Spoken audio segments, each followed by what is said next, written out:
নমস্কার, আমি পঙ্কজ বিশ্বাস এবং আপনারা দেখছেন পলিটিক্যাল ডেইলি। 24টা বছর হয়ে গেছে।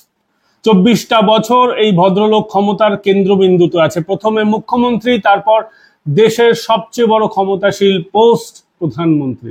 এই 24টা বছরে তাকে কখনো গণহত্যার মামলা, কখনো তাকে অন্যান্য মামলা, কখনো তার ব্যক্তিগত ভাবমূর্তি কলুষিত করার চেষ্টা, এবং তাতেও যখন সক্ষম হয়নি, এবার তার বার্ধক্যের গুজব রটিয়ে 75 বছর হয়ে গেছে বলে তাকে ক্ষমতা থেকে সরে যেতে হবে এমন একটা পরিকল্পনা নেওয়া হয়েছে। এবং পরিকল্পনার মূলে যেমন তার দলের লোকেরাও আছে, ঠিক তেমনি বিরোধীরা সবচেয়ে বেশি সক্রিয়।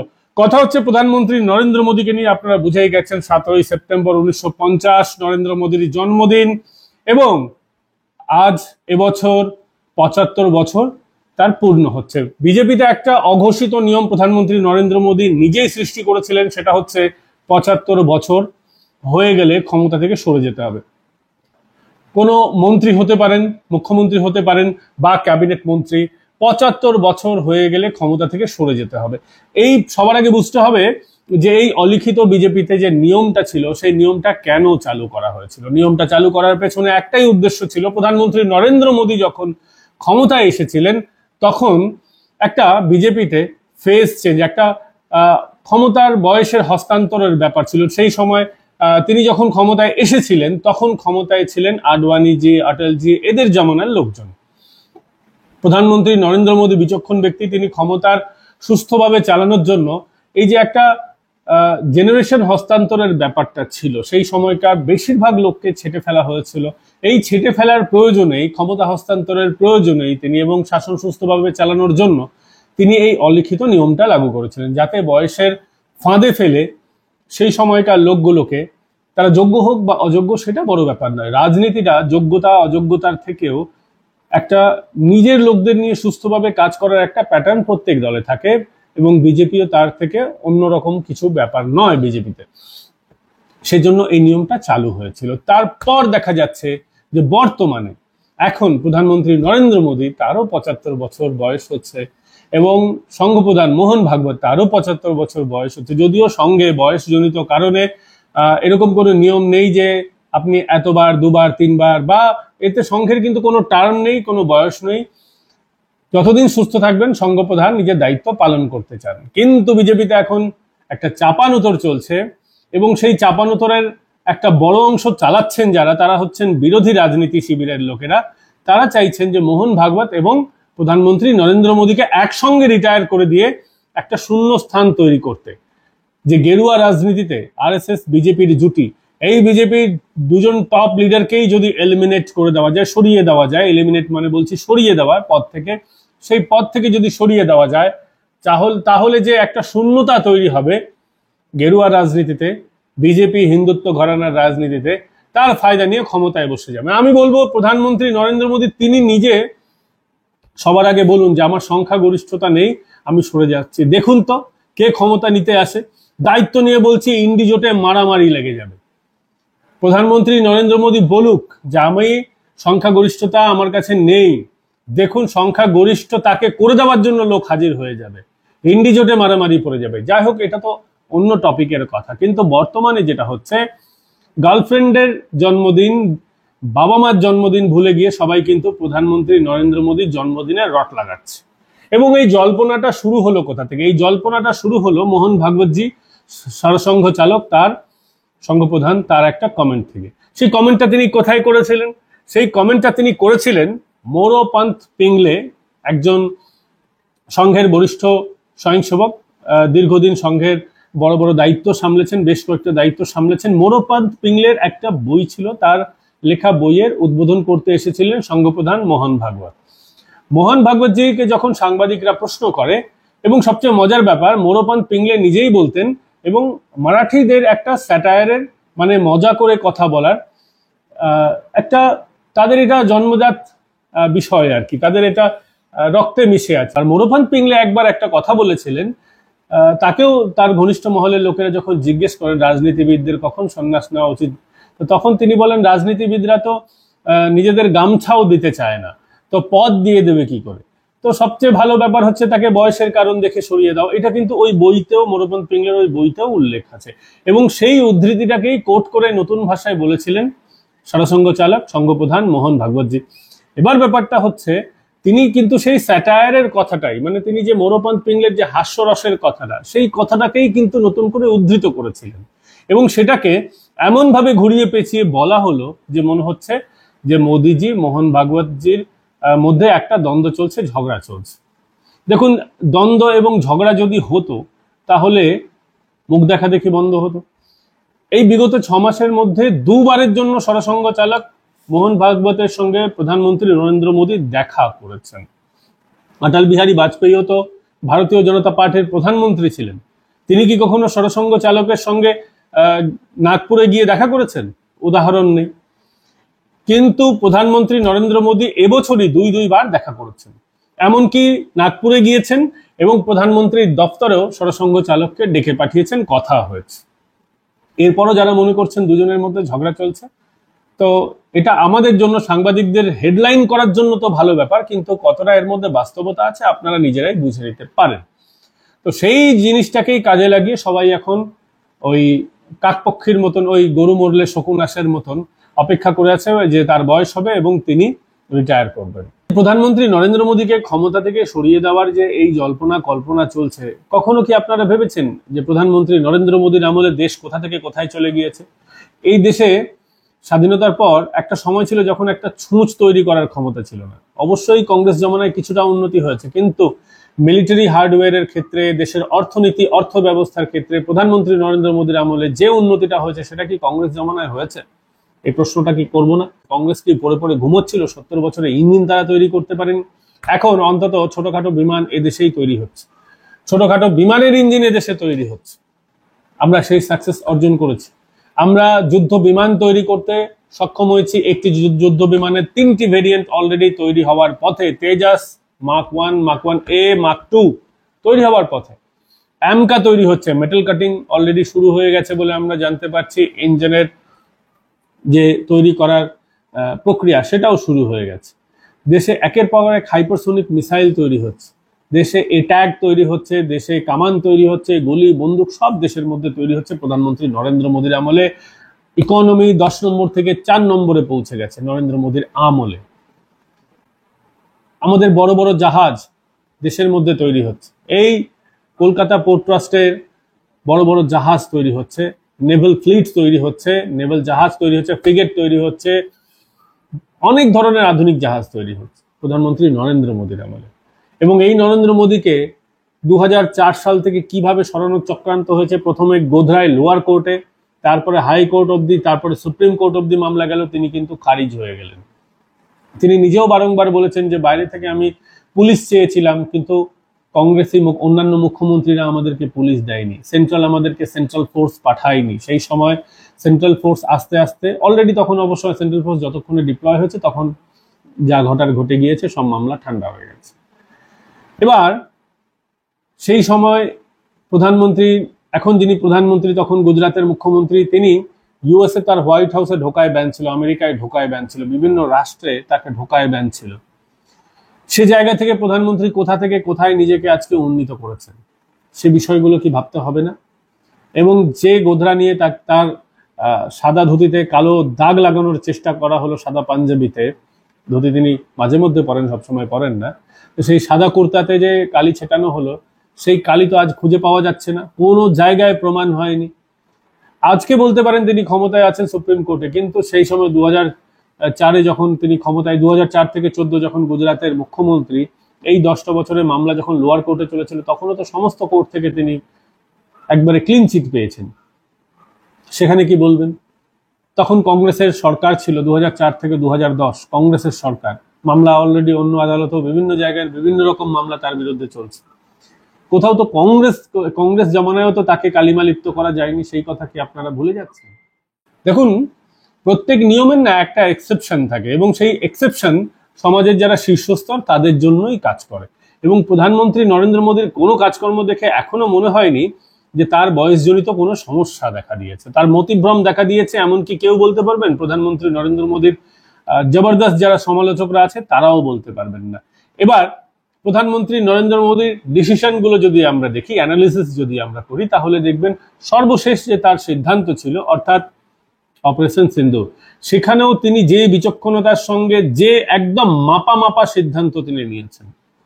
এবার কেউ বলতেই পারেন প্রধানমন্ত্রী ভয় পেয়েছেন, কেউ বলতেই পারেন প্রধানমন্ত্রী বাবা দারুণ করেছেন, কিন্তু প্রত্যেকটা সিদ্ধান্ত নির্দিষ্ট যারা সংগঠন রয়েছে, যাদের সাথে যেইটুকুন ইনপুট নেওয়া উচিত, সরকারি বিভিন্ন যে প্ল্যাটফর্মগুলো রয়েছে, এয়ার ফোর্স হতে পারে, আমাদের নেভাল ফোর্স হতে পারে, আমাদের আইবি ডিপার্টমেন্ট হতে পারে, RNAW হতে পারে, NIA হতে পারে, প্রত্যেকের সঙ্গে আলাদা আমাদের আমাদের যিনি NSA অজিত ডোভাল রয়েছেন তার সঙ্গে হতে প্রত্যেকের সঙ্গে কথা বলে খুব মাপা মাপা সিদ্ধান্ত নিয়েছেন। সেই মাপা মাপা সিদ্ধান্তের জন্য ব্যক্তিগতভাবে আমারও ক্ষোভ হয়েছে, যে কোনো সাধারণ ভারতবাসীর ক্ষোভ হতে পারে যে এর থেকে ভালো সুযোগ আর কোথায় ছিল। কিন্তু সেই সুযোগকে কাজে লাগিয়ে বড় ধরনের যুদ্ধে গেলে ভারতের যে ক্ষতি হতো, সেই ক্ষতিটা কিন্তু আমি আপনি যতটা বুঝি তার থেকে বেশি ভালো বোঝেন প্রধানমন্ত্রী নরেন্দ্র মোদী, যার জন্য তিনি করেননি সেটা আমরা বুঝেছি। এবং তার রাজনৈতিক সিদ্ধান্তগুলি যদি দেখেন, এবার সবচেয়ে কম আসন নিয়ে ভারতীয় জনতা পার্টি ক্ষমতায় এসেছে। 2014 পর বিজেপির এটা সবচেয়ে পারফরমেন্সের দিক থেকে বলতে গেলে খারাপ পারফরমেন্স ছিল, এটা তো আর নতুন করে বলার অপেক্ষা রাখে না। কিন্তু অটলজি যত সুন্দরভাবে জোট রাজনীতি চালিয়েছেন, একটা সংখ্যালঘু সরকার চালিয়েছেন, মানে পুরো তার তো বহুমত ছিল না, তো সেই জায়গায় দাঁড়িয়ে নরেন্দ্র মোদী কিন্তু তার থেকেও ভালোভাবে এখন অব্দি অন্তত চালাচ্ছেন। এবং অটলজির সময় অবিশ্বাস প্রস্তাব এসেছে, সরকার পড়েছে, 13 দিনে সরকার পড়েছে, তারপর কোনোভাবে 5 বছর চালিয়েছেন, সেটাও আমরা দেখেছি। তো এই সরকার পড়া, সরকার ভাঙা, সেই সময়কার তুলনায় প্রধানমন্ত্রী নরেন্দ্র মোদী কিন্তু অনেক শক্ত হাতে জোট সরকার চালাচ্ছেন। অটলজির জোট সরকার চালানোর এক্সপিরিয়েন্স ছিল, নরেন্দ্র মোদীর ছিল না। বা সেই সময়টা যখন অটলজির, সেই সময় 90-এর দশক অশান্ত সময়ের কথা আপনারা ভেবে দেখুন, সেই সময় জোট রাজনীতির সময় ছিল। অটলজির পরেও বেশ কয়েকটা সরকার এসেছে যারা কিন্তু, তার আগেও এসেছে যারা কিন্তু পূর্ণ সংখ্যাগরিষ্ঠতা যাদের ছিল না। নরেন্দ্র মোদী সেই জায়গায় দাঁড়িয়ে সফলভাবে এখন অব্দি চালাচ্ছেন। এবং নরেন্দ্র মোদীর ক্যারিশমা পুরো ডাউন হয়ে গেছে সেই কথাও আপনারা বলতে পারবেন না। তারপরেও তার যাতে বয়স হয়ে গেছে এই অভিযোগ দেখিয়ে তাকে সরিয়ে দেওয়ার চেষ্টা চলছে। এবং মণিশঙ্কর আইয়ার থেকে তার দলের লোকেরাও, কংগ্রেসি মণিশঙ্কর আইয়ারের কথা বলছি, তারাও চাইছেন যে নরেন্দ্র মোদীকে এবার সরিয়ে দেওয়া হোক। নরেন্দ্র মোদী নিজেও বলেছেন 2029 অব্দি অন্য কেউ যেন প্রধানমন্ত্রী হওয়ার স্বপ্ন না দেখে। অর্থাৎ তিনি বলেই দিয়েছেন 2029 অব্দি তিনি রিটায়ার হচ্ছেন না। কিন্তু এবার আসছে নাম্বার 2 অমিত শাহ। অমিত শাহ এর মধ্যেই একটা নতুন বয়ান দিয়েছেন। দিন কয়েক আগে তিনি বলেছেন যে তিনি যখন রিটায়ার করবেন তখন তিনি বেদ উপনিষদ পড়বেন এবং জৈব চাষ করবেন, বায়ো ফার্মিং। অর্থাৎ একই সময়ে 3 জন গুরুত্বপূর্ণ নেতার কাছ থেকে আমরা এই রিটায়ারমেন্টের, মানে তাদেরকে কেন্দ্র করে রিটায়ারমেন্টের এই জল্পনা ফাঁদা হচ্ছে। নাম্বার 2 অমিত শাহ, প্রধানমন্ত্রী নরেন্দ্র মোদীর অত্যন্ত বিশ্বস্ত সৈনিক, তিনি যখন বলছেন তার মুখে রিটায়ারমেন্টের কথা, এরা হেডলাইন ম্যানেজমেন্ট তো ভালো করছেন, এটা আমি আপনাকে গ্যারান্টি দিয়ে বলতে পারি। কিন্তু তিনি কি আদৌ বলেছেন তিনি কবে রিটায়ার করছেন? রিটায়ার তো সবাই করবে, রিটায়ারমেন্ট আমারও হবে। আমরাও একদিন এই আপনাদের জনপ্রিয় যে আপনাদের প্ল্যাটফর্ম রয়েছে পলিটিক্যাল ডেইলি, হয়তো একদিন আজ থেকে 10 বছর, 15 বছর, 20 বছর যে কোনো সময় আমাকে দেখতে পাবেন না। এটা তো প্রকৃতির নিয়ম, সবাইকে এক মিনিট সময় হারিয়ে যেতে হয়, সরে দাঁড়াতে হয়।